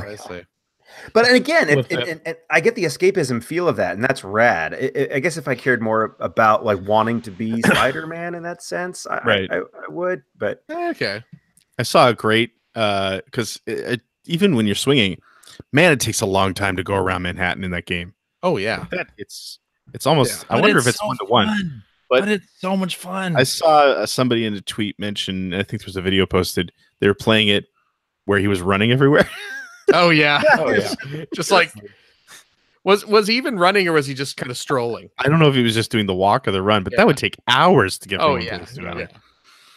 Well, that's the other thing. CJ's talking about falling to the ground and having to jump back up.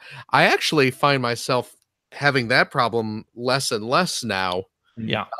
Because you have that even when you are kind of away from tall buildings, if you press was it the R2 and the L2 and R2 buttons, you'll like kind of shoot straight out in front of you, which will usually grapple onto something. It's like a tree or an antenna on a low roof or something, and it'll automatically just pull you forward to that, and you'll perch on it.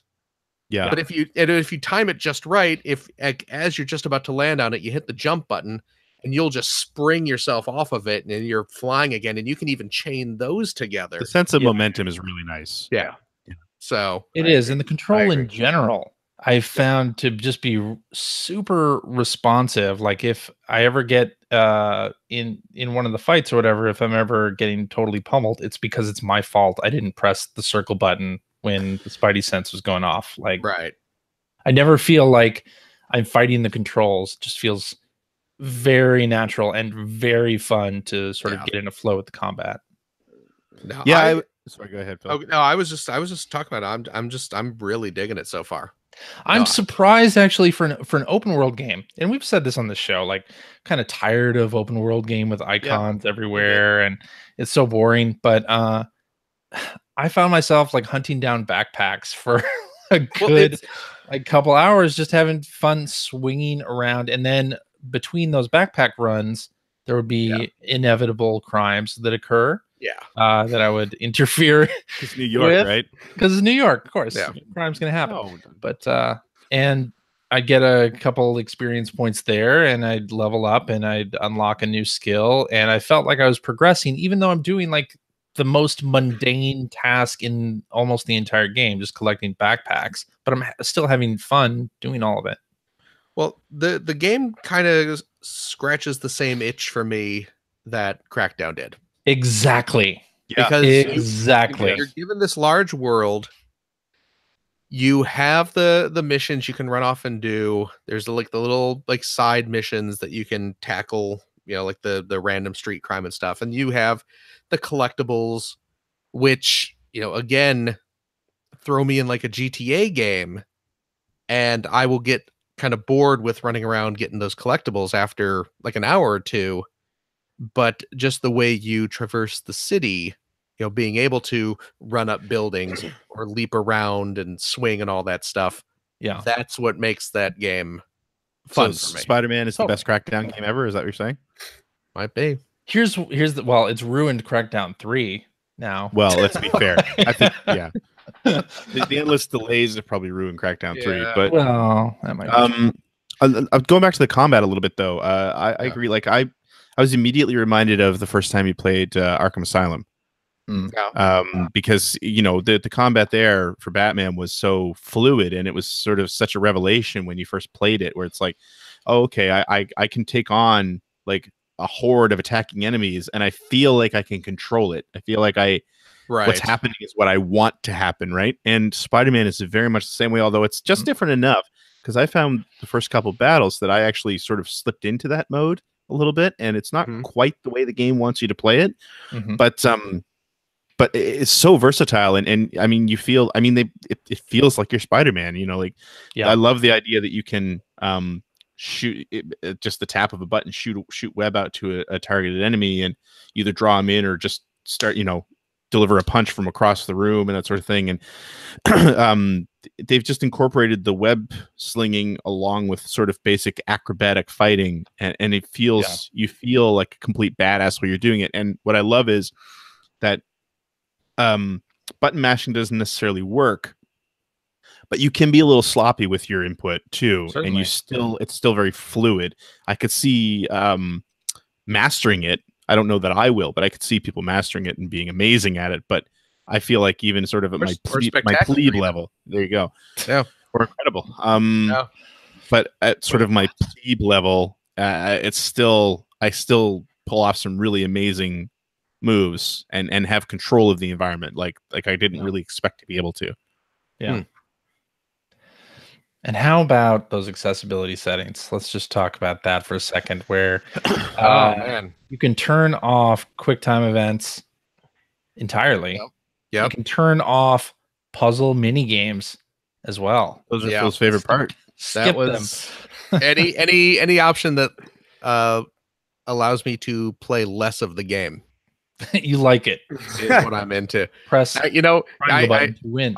I sound a little snotty about it, but no, I was super stoked about it. Well, I mean, first of all, they have like all these kind of like actual accessibility sure features, like bigger subtitles and stuff like that really allows people who might have trouble playing a game like this normally to play a game like this.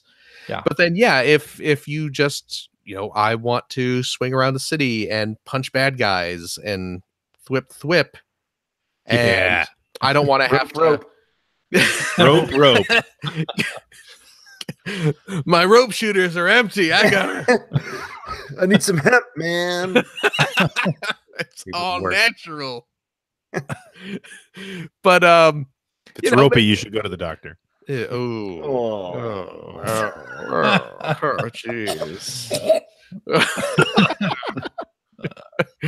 I got 8 coming out of me at once. I call that my Dr. Octopus.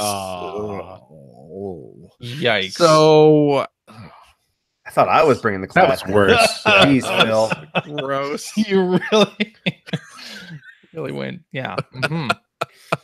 So one of the main little sub quests that you have to do, especially early in the game, is you swing around to buildings and find these antenna.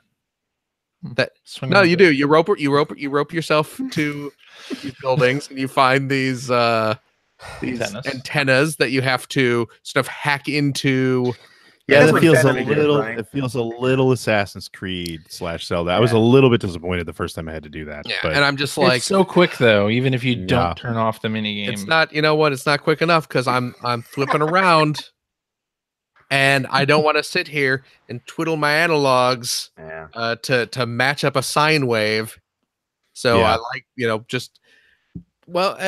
early in the game. Spoiler alert for very early in the game. You end up in a laboratory, and I'm not gonna get into like story spoilers or anything, but you're in a laboratory early in the game. Peter Parker's a scientist. Of course, he's going to be in a laboratory at some point, and you're going around and you're doing scientific research. You're trying to figure out, oh, there's some machine that's going a little haywire. I need to fix it. I need to play Pipe Dream. And you play Pipe Dream. Yeah. You know, Nothing wrong with the old Lucas Arts game. And now I don't mess around with circuitry. I'm not a programmer. I'm not an engineer. Now, Anthony, I know you are an engineer. Yeah. You're a software engineer. How accurate. When you're coding a game or something, is it just a game of Pipe Dream? Oh, sure. Yeah. As long as you've got math symbols flying across your screen, you're pretty much just writing Pipe Dream. It's like the Matrix, isn't it? I thought it was like the Matrix. Yeah. You're talking about software. The game, it's hardware. Okay, that's true. Yeah, get it right. Okay, man. it's completely different. Yeah, we'll see. Like I said, I'm not an engineer. Clearly an associate producer. Yeah. I just remember sitting by Anthony at work and hearing, look, I got to spin this little L-shaped tube around. Yeah. Spin this L-shaped tube. There we go. I turned it clockwise. Dilly Dabbler's done. You're welcome, SpongeBob Corporation. Get Jax on the phone. Ship it. Yeah. Got my pipes lined up. Hey, my pipes are lined up. What do you guys think about the dare I say verging on ridiculous Spidey outfits? Spidey suits. Oh, I love it. With that too much yet. I've unlocked a fair amount of them so far. Yeah, cool idea. Fair amount. Me too. You know, maybe like half a dozen. I've only used the classic one though. Really? Well, of course, you go to the Insomniac one, and then you can switch to the classic one, and that's what I'm going with. Yeah, I'm interested. I'm actually using the Insomniac one right now, just because that's the canon one for the game. Sure. But I mean but that's interesting. Like we're all in the same age range. Yeah. Like, do you think that's because a lot of my buddies that I play, like my nephew, like he's 12. I mean, he's like, man, I gotta get this. You gotta get that other suit. This is great. You know, do you see that? The one where you got the jean jacket and you can play some sick guitar sound. Oh yeah. And I'm like, no, I haven't, because I don't care about that. Like, so but of course that's personal choice. But I do wonder if it's a generational gap thing as well. Yeah.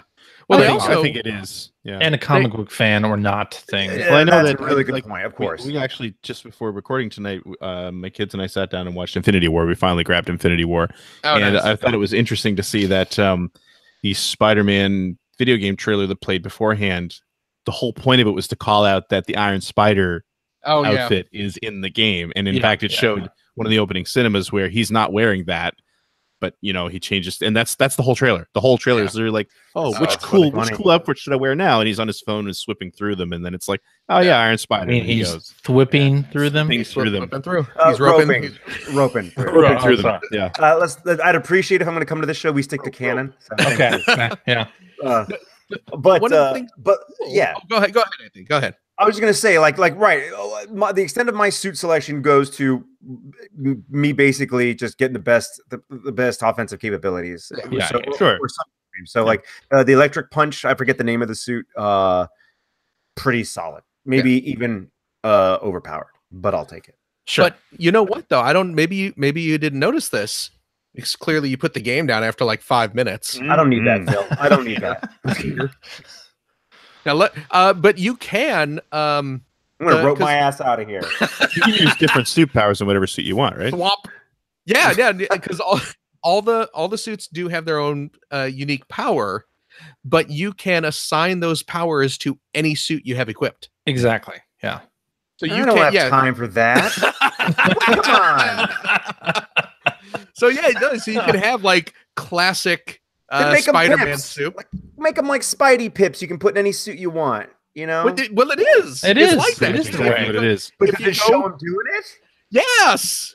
Oh. Well, fine.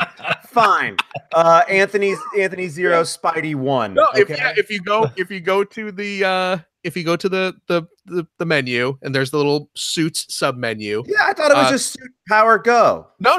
There's a box to select what suit you want, and then right below it, there's a box to select the skill or you whatever unlock they call the it. power by unlocking the suit. That's originally how you get it, but then I thought you can find it wherever you want. But it's it's not confined to the suit you get it with. So well, some of us might feel that takes away from the value of the suit and would like to keep it with the original suit that it came with. I mean, granted, it does look a little goofy using like classic, like the classic comic book suit with the big iron spider legs coming out of it. Right. But whatever. Hashtag Suitgate. Yeah. You want to know the real story behind this, you guys? What is the suit power I am using right now is the Web Blossom. That's the one I'm using.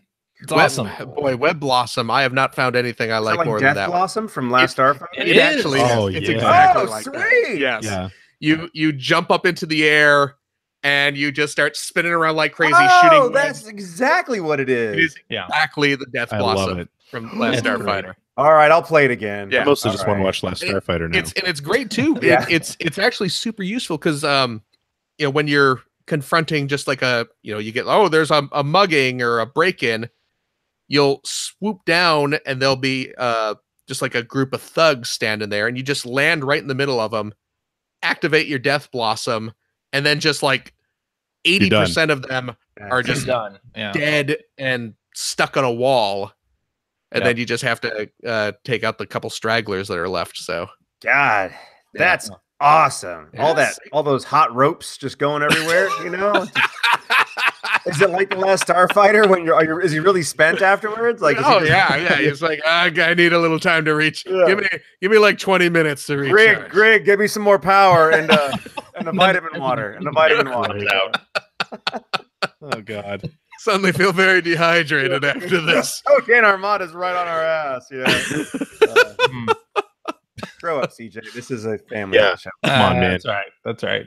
But no, I'm really digging it so far. So Me too.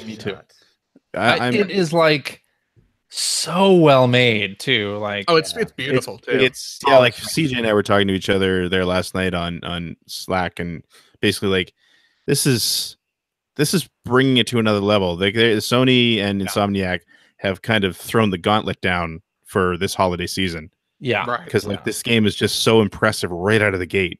Yeah. So, and they're doing DLC for it too. Like they've already announced additional content. Yeah. But even like the little touches, like on the controls menu in the game, they have like a little emoji Spider-Man doing a little animation. Oh yeah. And those sorts of touches in the photo mode just looks awesome. Like I've seen the photo mode is so many screenshots that people have posted on Twitter using the photo mode, and it just looks awesome. It's just like I really appreciate any game that has an extensive photo mode, and this really does. I normally don't mess with photo modes in games, even though I always find them to be super cool. But I just don't want to stop playing the game to tinker around, adjusting camera angles and stuff like that. But I mean, Spidey it looks so great, and there's so many options you can do within the photo mode that it was like 1 a.m. last night, and I'm up all night playing this ridiculous game, and I'm just like I'm walking, like not even like there's an area where you go into like a community center type thing as Peter, and I'm just strolling around like the back rooms where you're not even it's not even the critical path. Wow. God, that's a production terminology. Yeah, I know, right? But I'm just kind of wandering into all these different rooms that, there's no reason for those rooms to even exist since they are not part of the story or anything. But they're there. Somebody made them. That's the thing too, right? Is even when you're in that lab early on, there's that one. There are 1 or 2 spots where it's like, okay, go here next. But I'm like, well, no, I'm going to walk around and even like the layout of the lab is gorgeous, and there's all these little hot spots you can find for these interesting little tidbits. It's like, this is great. I'm really digging this. Like I found some random dude hanging out in a corridor, and he's got a book of crossword puzzles that he's doing. And I went into photo mode, and I'm swinging the camera around, and I actually was able to zoom in, and it's like On his crossword. It's a real crossword puzzle that he's got like half done. It's just like who sees this? I love, by the way, that J. Jonah Jameson has a podcast. Oh yeah. Oh yes. In this world, and I'm curious, who's it's not J.K. Simmons who's voicing him in the game, is it? I don't believe so. It's sure a good sound alike. Yeah. Yeah. No, it's well, the voices in that game are pretty VO's fantastic. great. Yeah. I will say that it's just looked up. Darren DePaul is the voice of J. Jonah Jameson. Okay. And he is he's Reinhardt in Overwatch. And let's see what else. That makes sense. Okay. Arden Izunia in Final Fantasy 15. That doesn't mean anything to me, but okay. Nothing to me. One of the amusing details I noticed, I don't know if you saw I tweeted this out again at like 1 a.m. last night, as I'm wandering through that little like community charity center. There's just a random billboard with just random flyers tacked up on it. Mm-hmm. Yeah. And I was just like, I'm gonna zoom. There's one about a spaghetti dinner. So I was like, I'm gonna zoom in. I'm gonna read more about this spaghetti dinner. And it's there's a very Phil thing to do. It really is. It was a delicious looking plate of spaghetti. Hey, I don't blame you. I don't blame you. In that lab, I was reading everything on the whiteboards. Yeah. So I'm reading the details about the spaghetti dinner, but the main image on the flyer is just this big color image of a plate of spaghetti, and I zoom in and look at it, and it's got an Adobe stock watermark on it. No. No. And I'm just like, and I took a picture and I tweet it, and I'm just like, so is this like some sort of joke that this senior center making a flyer would just steal a Google image search? You gave him an out. Yeah. Or did Insomniac just do a Google image search? John Insomniac on the horn right now for plate of spaghetti. So I don't, if it is like some joke. I hope it's a joke. Who's gonna see it? I mean, what idiot is going around reading spaghetti signs? But in the past, I don't know if you've seen the controversy of I think it was Naughty Dog. He used a subway map that was somebody's original design. Yeah. And there was something else. It was Uncharted, I think. He used something from an Assassin's Creed art book. Oh, that's right. Yeah, I didn't remember about that. So it's not unheard of, but it would be much better if it was actually a joke. But these games have their art teams, especially these big first party games like this. I mean, they've outsourced so much of this stuff that there's teams upon teams working on this. Like the sheer volume of content. Who's got time to check that crap? I mean, somebody did. The amount of art in these games is unreal. Phil's got time. Yeah, I'll tell you what, Phil. They need Phil. I just get the Fragile Eagle on the horn. I just Google image searched plate of spaghetti just to see if like that particular plate of spaghetti popped up. I don't see it, but holy crap! Now I really want to eat spaghetti. Jeez, I may have to have spaghetti for dinner tonight. Oh my goodness! But now Spider-Man is I'm having a blast with it. Yeah. And Sunset Overdrive came before, and I loved that game, but it did suffer from something that Spider-Man fixes, and that is that whole flow state in the combat, right? Because Sunset Overdrive, it had a lot of really fun like movement, and you could grind on wires and whatnot, and you really got going really fast. But then you ran into that problem where you land on the ground, and then suddenly you're walking for 15 seconds, and it just feels bad. But this like changes that entirely, and being able to get like momentum in web swinging and like deciding at what point you're gonna hold down R2 during your fall to like get the best amount of speed. It's almost like, you remember that iOS game Tiny Wings? I don't know. I was playing some Tiny Wings this weekend. Wings, yeah. Where you're like, all right, I'm going to press it now and get the most momentum on the downswing. It's like that reminded me of Spider-Man with the web swinging. Yeah. It's kind of like that. It's kind of like Tiny Wings for iOS. Really, they're just stealing Tiny Wings. Yes. Okay. This You're welcome, Insomniac.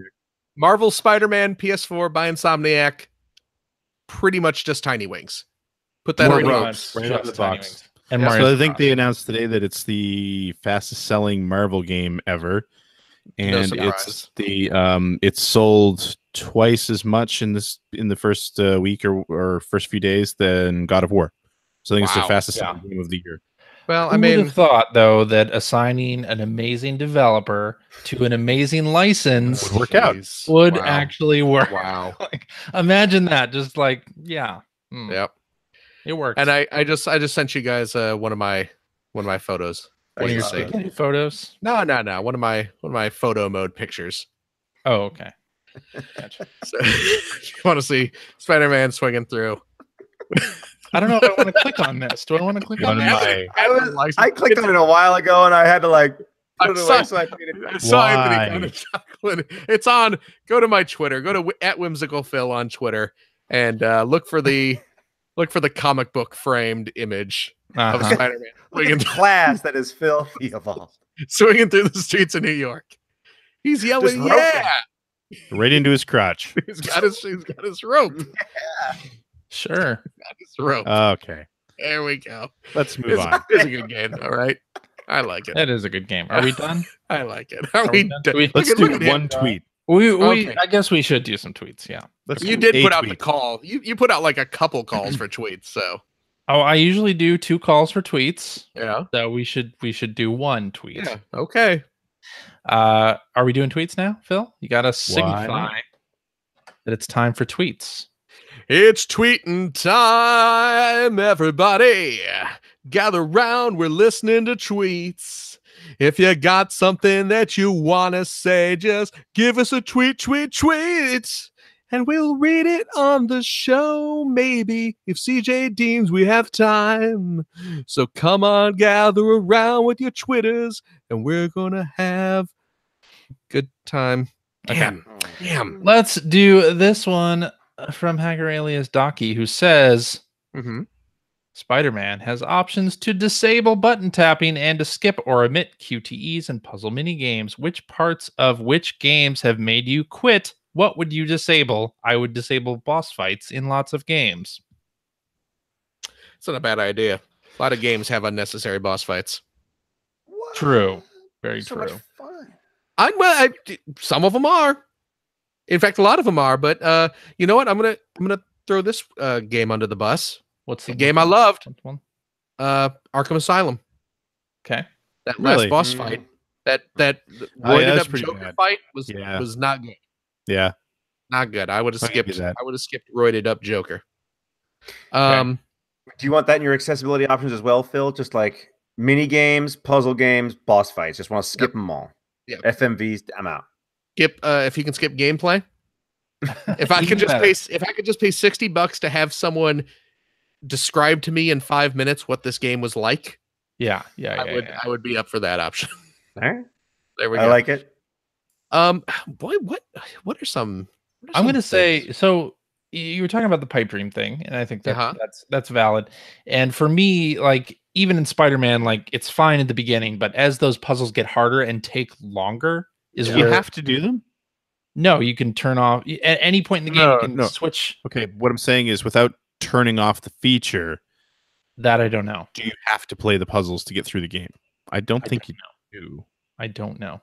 I don't think you do either, but I'm sure. But like a game like BioShock or something that had the sort of pipe dream mini game in there towards the end, if I could turn that stuff off, because as long as they're easy, take a minute or two, fine. Like if it takes any longer than a minute to complete, then I'm out.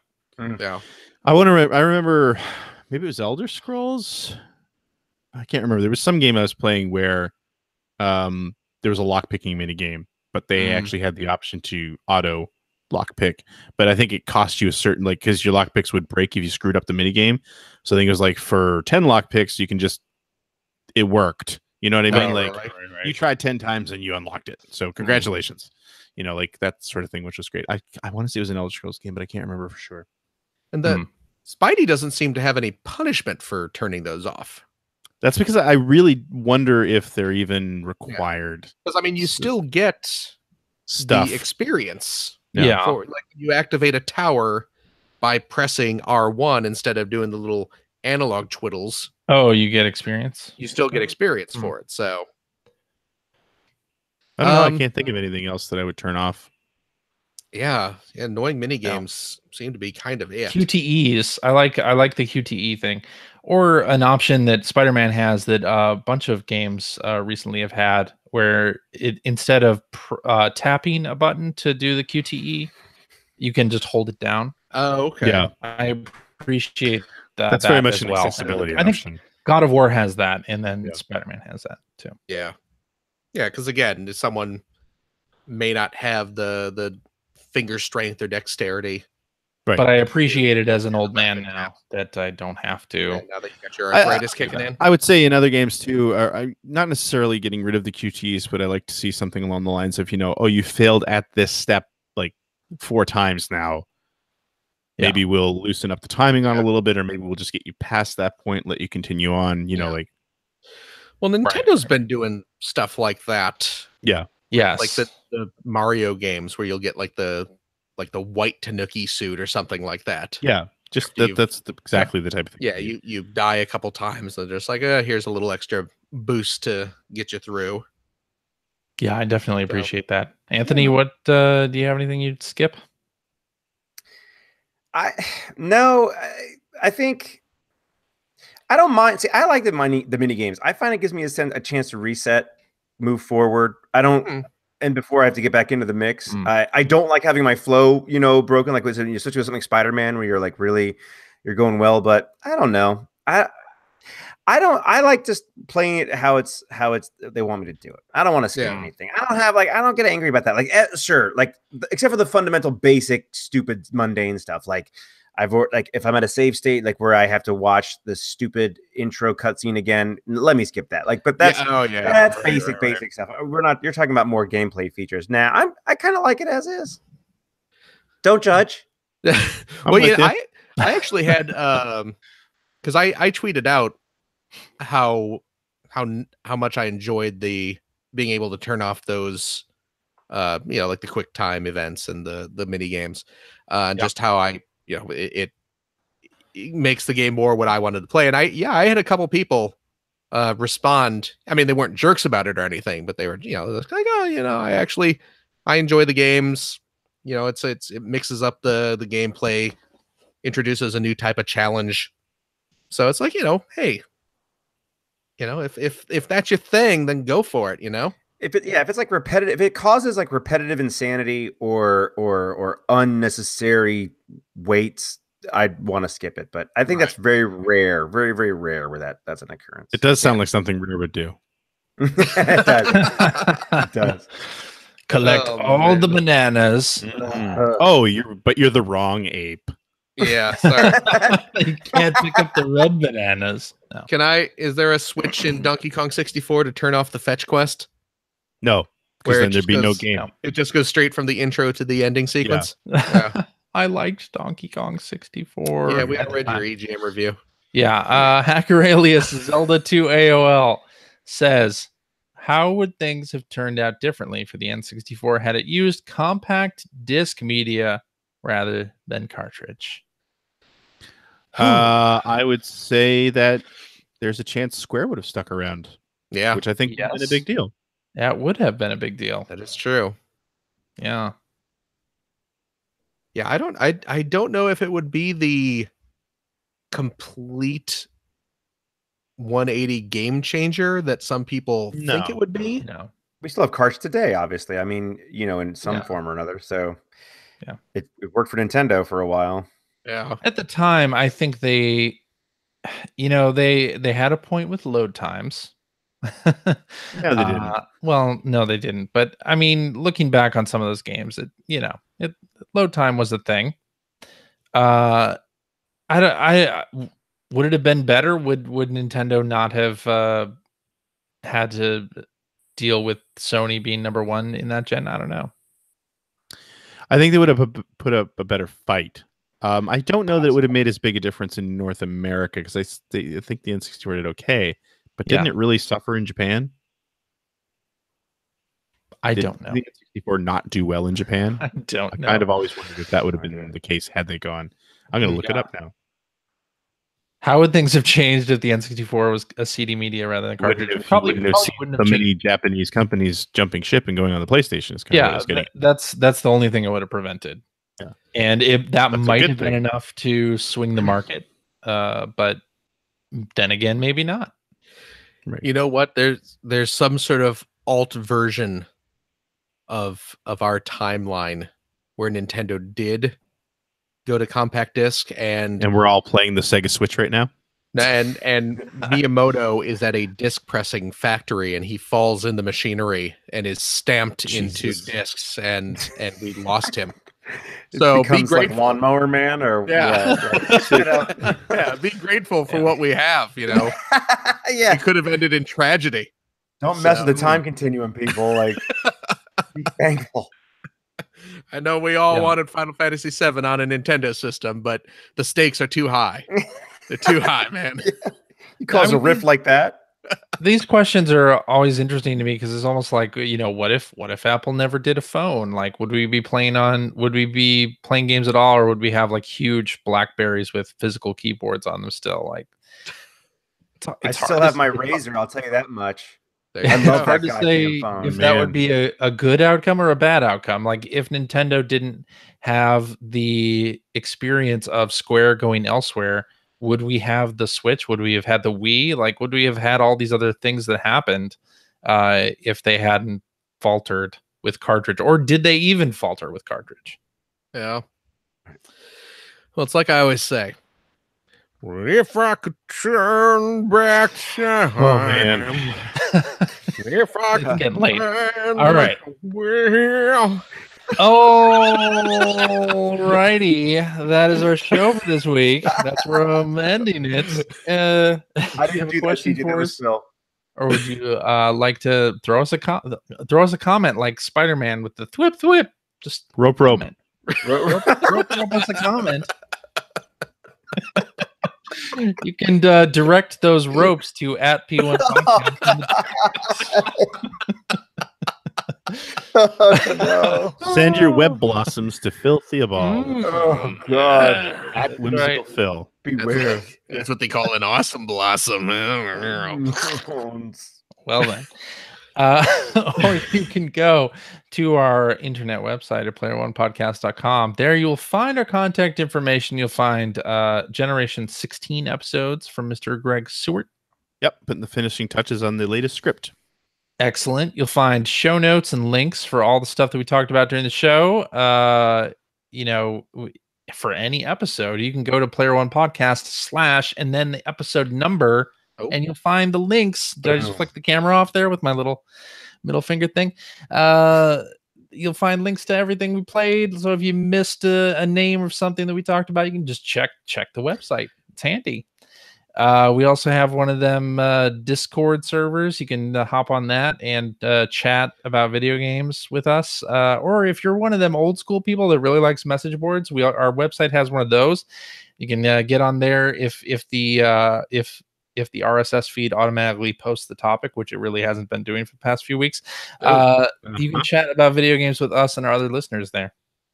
No matter how hard I try, you keep pushing me aside, but I can't break through.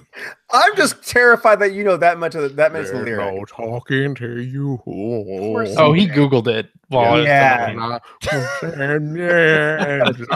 don't know any more than that. I also do you believe in life? I believe in Apple Podcasts. Is it Life After Love? Podcast. Yeah, do you believe in Life After Love? You guys is it Life After? Okay. Like, I wasn't sure if it was life or love. Yeah, like you don't know, Phil. Well, I can feel something inside me say, I really don't think you're strong enough. Oh, well, there we go. That's Greg Seward reading share lyrics. I wasn't reading them. Matter of factly. See, look at the dulcet tones of CJ mortified that someone share lyrics. I'm gonna do a William Shatner style spoken word album where it's just a bunch of old Cher lyrics. Yeah. Do it. Although, I mean, we're talking Spider-Man, we should be doing some Macy Gray. So I try to say Apple Podcast. Please Come on, end say the it. show. Please. Jeez Louise. Say the thing. If you'd like to subscribe to the Player One Podcast, you can do so by visiting player1podcast.com or by going to the Apple iPodcast phone app. Man, Something like There that. you go. you should work at the subscribe. Genius Bar, Phil. You know what? I applied to work at Apple and they said no, thank you. But yeah, you can do that. You can also well, crap. See, now I'm out of the flow. If you'd like to subscribe, you can do that. You can go to the app. We're also on Stitcher Radio, right? And Spotify. Spotify. Oh, we're on Spotify. Yep. We're on Spotify. We're on SoundCloud, right? No. Okay, we're not on SoundCloud. No. Yeah. Hey, Just say the thing. also- Come on. you can also head over to the. So pissy. How many episodes have you done? I don't know. 915 trillion.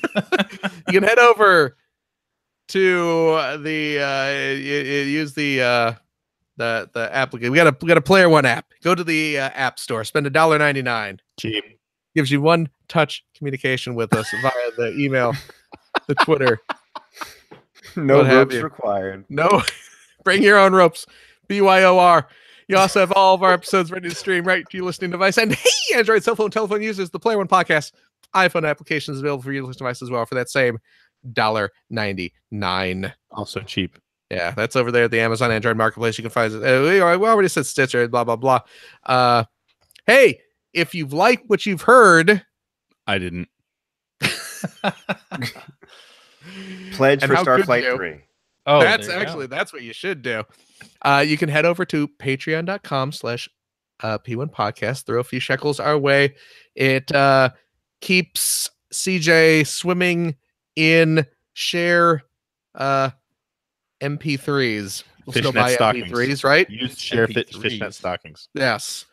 No, it helps support our show, keeps the lights on and all that jazz. It also gives you access if you are a $5 Patreon contributor or higher.